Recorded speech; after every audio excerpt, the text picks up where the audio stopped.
একটি ঘন সবুজ বনের মধ্যে ছোট্ট একটি পাখি বাস করত। পাখিটির নাম ছিল চাঁদনি।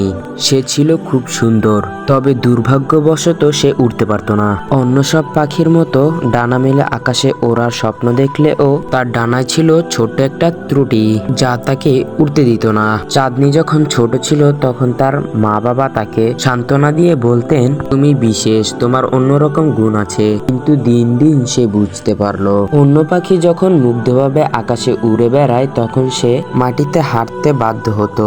এই কারণে বনের অন্যান্য পাখিরা তাকে নিয়ে হাসাহাসি করত। একদিন বনে এক ভয়ঙ্কর ঝড় শুরু হলো। শক্তিশালী বাতাসে অনেক পাখি তাদের বাসা ছেড়ে পালিয়ে গেল, কিন্তু ছোট্ট ছোট্ট পাখির ছানারা গাছের ডালে আটকে রইল। কেউ তাদের উদ্ধারের জন্য ফিরে আসতে সাহস পাচ্ছিল না। চাঁদনি বুঝতে পারলো এটি তার কিছু করার সময়। সে দ্রুত ছোট্ট ডালপাতা আর লতা দিয়ে শক্তিশালী এক সাঁকো তৈরি করলো এবং বনের নিচ দিয়ে ছানাদের একে একে নিরাপদ স্থানে নিয়ে এলো। ঝড় থেমে গেল। সকলে দেখলো কিভাবে চাঁদনি সাহস ও বুদ্ধি দিয়ে অন্যদের রক্ষা করলো।